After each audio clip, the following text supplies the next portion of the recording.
Welcome to our lunch session, which is how a media network can optimize your path to purchase.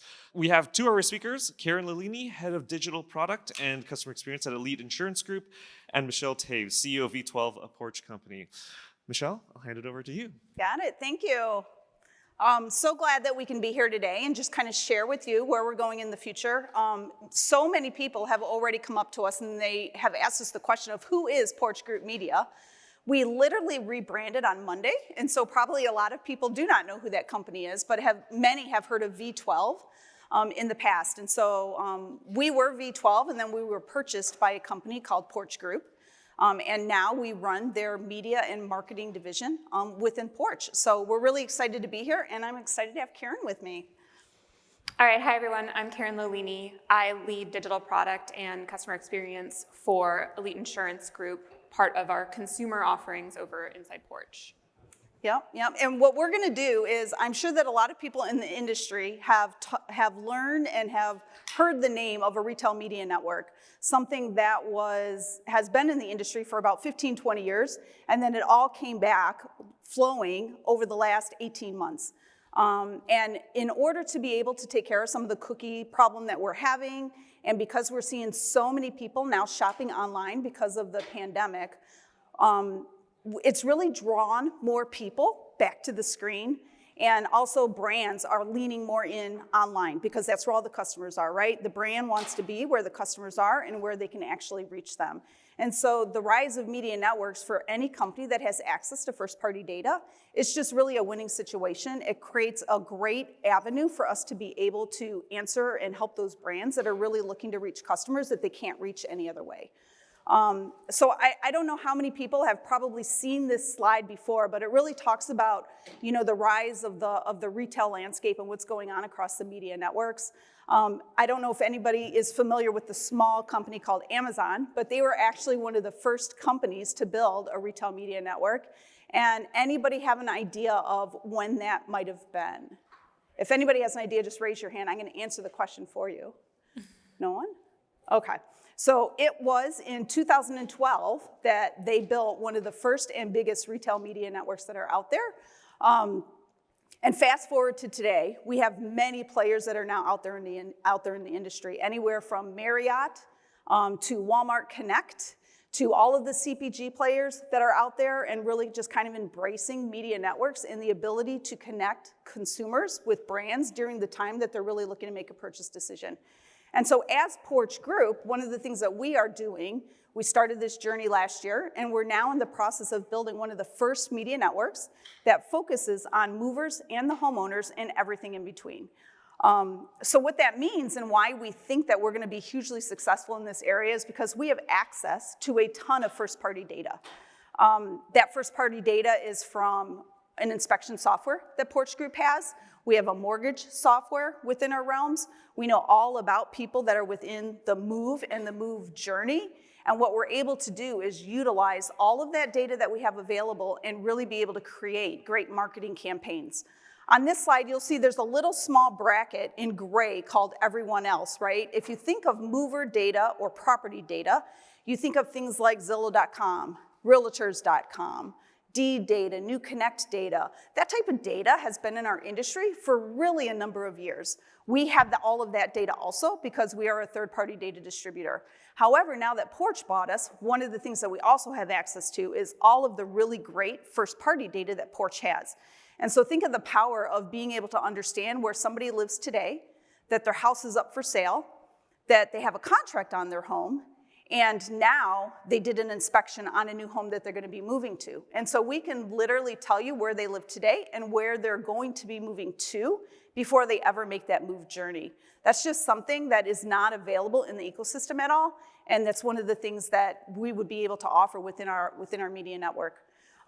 This slide really just kind of talks to you about the entire journey across mover all the way over to homeowner and in between, right? Because everybody thinks of mover as an intent audience or something that's in the market, which is true. However, once they move into that new home, there are tons of marketing opportunities available now that they are in their new home. And those marketing opportunities don't stop, right? You have 5 to 7 years until they're basically going to start that entire journey all over again. So if any of your verticals or any of your solutions really try and attack consumers and trying to get new consumers into whether you're retail, whether you're insurance, whether you're warranty, whatever that vertical looks like, movers and homeowners and everything in between is really one of the best ways to be able to take it. And then the other thing that we do within the media network that's different than some other media networks, a lot of media networks are really all about programmatic. They're almost 80 to 90% display. And so what we've done is we've taken the stance that we can do display just like everybody else can, but we can also do email acquisition, we could do CTV, we could do print, right? We have omni-channel campaigns, we could do video, and we have a belief that it really takes multiple impressions to be able to touch a consumer in order to have them make a buy decision. And then even if they don't make that buy decision at the very beginning, they will remember you when they come time to wanting that product. The other thing within the media network that is super special is that we have access to home inspection attribute data. So think of how powerful it could be to understand when somebody's dishwasher needs to be replaced, or that their HVAC needs to be replaced, or that their roof needs to be replaced, right? If you're in home improvement retail, if you're in any other kind of vertical, right, that kind of information could really be useful for what you're trying to do. And then beyond the campaign, we take it all the way to sales attribution analysis. So we have to be able to say more than just brand and clicks. We have to be able to take it all the way to LTV to CAC. So the reason why I told you all of that is because one of our customers is with me here today. It's EIG, and EIG really used all of the services that we just talked about in order to be able to draw value for them. And so Karen's going to take you through that story. Yes. All right. So hi, everyone. I'm Karen Lolini. As I said, I'm head of our digital product and customer experience at Elite Insurance Group. So we're also a Porch company. Porch has our software and services, B2B side, as well as a consumer side of the business, where we are targeting our own products to those consumers who have just begun their move and home journey. And so as an insurance agency, we're offering a number of different insurance carriers, third-party carriers, as well as one owned by Porch Group, to help those homeowners get their home insurance, close on their moving journey with their house. And when Michelle and her group joined Porch, we realized this is a great opportunity for us to kind of start expanding the way we're thinking about marketing, even though we already have this first-party data. So the two main challenges we sought to address with our partnership was, first, we didn't have an organized customer journey. So we wanted to take mover data that we knew was telling us someone was buying a home and be more tailored about the way we were reaching out to those potential customers. And then we also wanted to experiment with new acquisition programs beyond those first-party sources we already had for our funnel. So what that kind of turned into was the start of combining all of the Porch Group Media's different services like Velocity, Consumer Plus, different signals they have about consumers' intent and behaviors, both online and some of their in-store signals as well. And we could narrow into things that are happening in our customers' or potential customers' lives, things like we can identify potential high net worth individuals and target our umbrella campaigns, which are going to be more likely a product that someone with a certain income level is interested in owning as part of their home and auto bundle. We can also see when someone we already have in network might be shopping for an auto, and so we want to reach out to them and engage and offer them an auto product to go along with their home product. We've also looked at how the customization of a journey based on signals can help us improve our activation. So with insurance, it's really important that the person actually pays for their policy. If you've purchased a home, you might be familiar with mortgagee billing, which means your mortgage company is actually the one paying your insurance bill for you. So we want to make sure our customers have all the information they need to get that set up. And for each of our carriers, that process is slightly different. And so by working with V12, or the Porch Group Media team, we are able to, I knew I was going to do it once, we were able to start customizing based on our different carriers which email we actually target the customer with. And then some of those signal products that we were looking at have now started helping us with acquisition. So what we've done here is really have a long programmatic tail so that we can get those impressions we need and see who ends up coming through through our funnel all potentially a few weeks. Sometimes it's even longer after they've started being touched by our campaigns. Yep, and I'll take a minute to just tell you a little bit about signals and move text, just so that we're super clear on what we did here. So we have two different types of signals product. One signals product is a mobile location product, and so what we have is we have over 1 million locations set up, and we can actually understand a customer's behavior based on where they're going. And we take it down to a very precise deterministic manner. So we were able to say, hey, Michelle Taves went here. And then the other product that we have is it's a Signals Online product. And it was actually a product that we went ahead and developed during the pandemic because nobody was going anywhere, right? And so we developed a product that basically we partner with over 95% of all the publishers out there. And we are able to understand what people are actually browsing on their behavior. So it's not search data, it's not within the search bar, but it's what type of site did they actually go to and what type of information did they actually consume.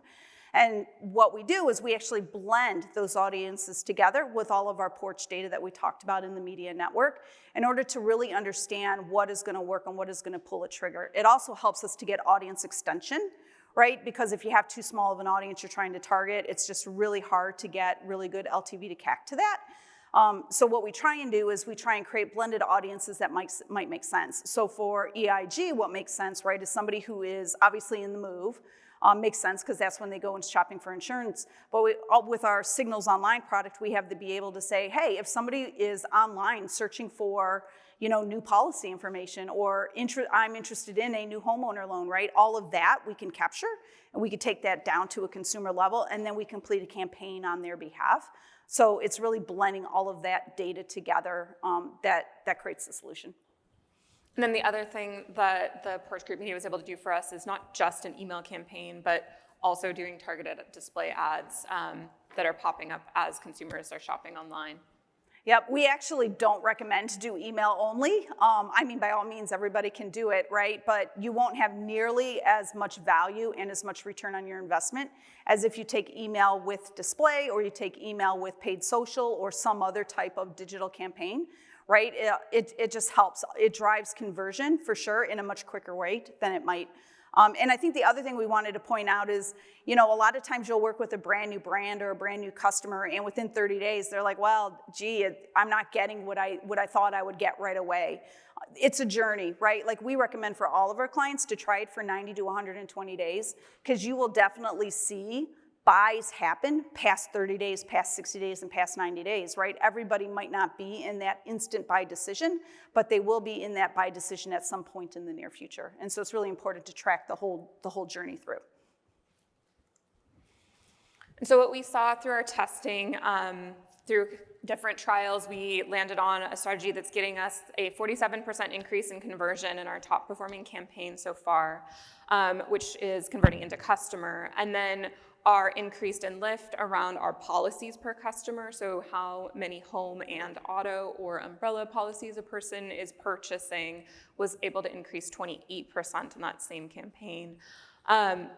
The key here is that we have used a control group to really be able to say that we're seeing this lift. So we have to have an audience size that is large enough for us to make this measurement, and then we have to keep that control group randomized and outside of the targeted campaign.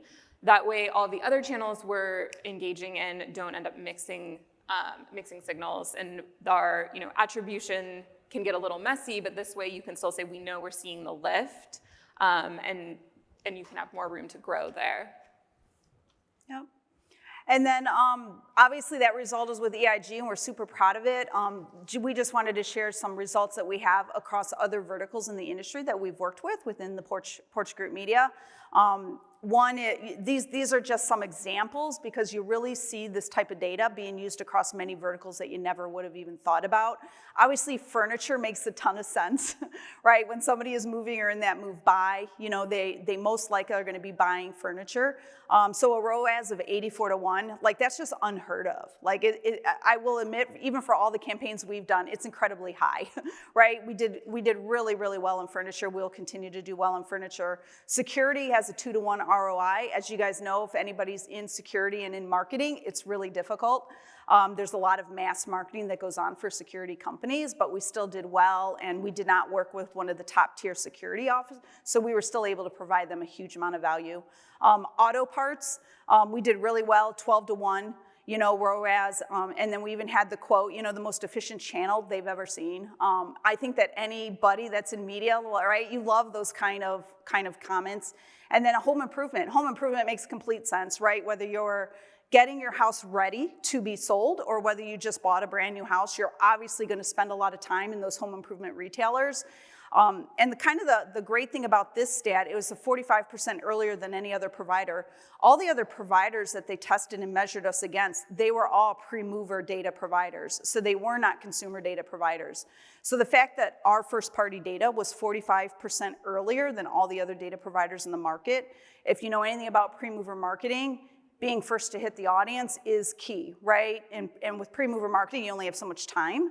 And so timing is everything. So the fact that we were able to provide that much benefit was just a huge testimonial to what we can do for them.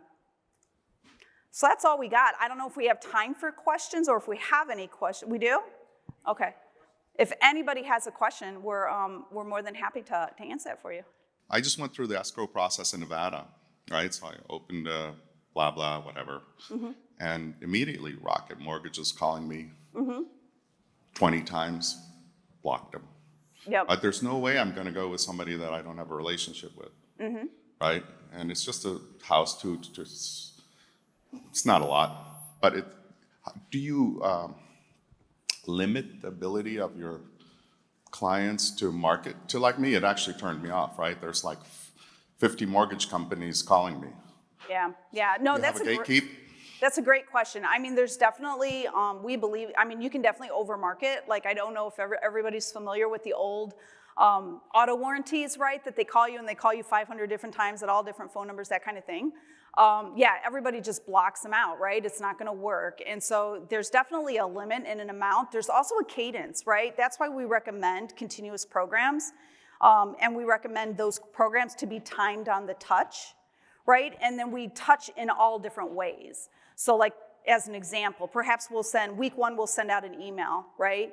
Maybe week 2, we'll hit that audience on social. Maybe week 3, we'll hit them with a CTV commercial. Week 4, we might come back with email, right? We would never do the 20 times in a row like that. Is this on? Okay, because the danger is like, I got all these mortgage things, but I didn't get one furniture thing. Like I'm gonna look to replace all the windows. I need a painter, I need, but that's not being, or I'm not noticing the ad, maybe that's me. Right, so I will say that this is new. Porch Group has been around for a little while. However, they just bought us about 2 years ago to be able to create marketing campaigns across many different verticals with their type of first party data. The other Rocket Mortgage, they're doing something completely different. So they're all about organic lead generation, and they're doing it completely on their own. And you're not the first one that has brought them to our attention as a mover marketer, for sure. And most people are turned off by the tactic, for sure. I'd say the other piece that Porch is working on as a company, we've recently launched an app where we will be doing display advertising, which makes it's a much more subtle engagement in terms of our media network. Yeah, definitely wanting our own private media channels for sure is like key. So I'm glad you brought that up. So Porch actually has an app. You could actually download it today. It's available today. And it's actually a cool little app. It's a consumer app. It has nothing to do with trying to sell you anything. But what you can do in the app is if you're in that move journey and you just got a home inspection done, the app will actually house all of everything that came up in your home inspection in your app.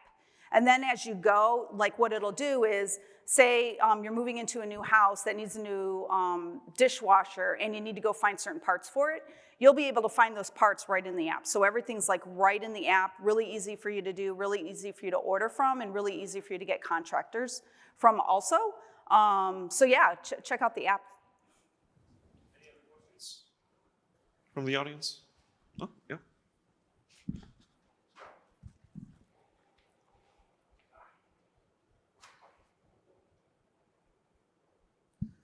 Could you walk through who actually pays you? Are you a demand side platform trying to monetize or provide reach to like somebody who's about to move? Or are you aggregating the supply side? I'm a little bit fuzzy about the business model. Yep, no, I can understand because it is a confusing business model. So on the top of all of us is a company called Porch Group. So Porch Group, and then Porch Group bought several other companies. I think we're right around 30 different companies that Porch Group has bought. So what Porch Group does is they are a software platform company plus an insurance company. So that's what they do as a group. And then under Porch Group, there's several different divisions. So one division is one that I run, and it's called the Porch Group Marketing Division. And under me, there's 2 marketing companies. The marketing companies are all B2B. So we're not D2C at all. We're not direct to consumer. Porch Group, though, is direct to consumer. So that's my group. There's another group that's an insurance group. There's another group that's a moving group. And there's another group that's all about the home inspection data. And so each one of the groups has a little bit of a different mission and an object that they're trying to achieve.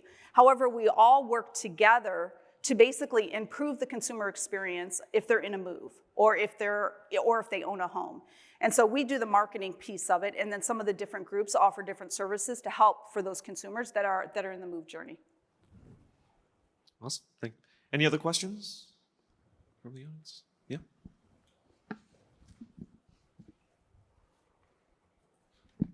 Hi, sorry, I walked a little bit late. Can you walk me through what the tech stack looks like to help bridge the gap between those different groups? I'm assuming that there are different entities and you're gonna have to find a way to stitch that identity across the 3 to 4 groups and kind of come up with the next best thing for that consumer to take. Yeah. So we do have a shared centralized team that is the point where we are managing single identity. In addition to consumer identity, we also have the challenge of property identity. So we're separating both of those and being able to say, okay, this is consumer A, and they're currently at property 1, and they're in the process of moving to property 2. And so we want to maintain different identities for each of those pieces. And by having a central team own that, we end up being able to service all of the B2B side as well as the B2C side. Yep, and then that's a great point because that's actually how we're able to get access, right, to the first party data and have it flow into us for marketing purposes. Different groups have different opportunities to be able to, collaborate, do a data collaboration strategy across all of the businesses. Examples are just helping with claim processing or, helping with all types of different things that you could see, within an insurance company or within a warranty company that they might need. And then that gets kind of to our original question of how do we make sure you're not over-engaging, right? So that shared team can also highlight the touch point strategy for each of the different services we're going to offer the consumers and let us have the first service offered first and then the window for the next. So we know the type of order. The insurance is typically purchased first, then you might start looking for a warranty, and then moving services are going to be towards the end of the funnel, followed by TV and internet. So that journey has stages. We try and make sure we're matching our outreach to the stage the customer's in. Perfect. Any other questions? No? Yeah.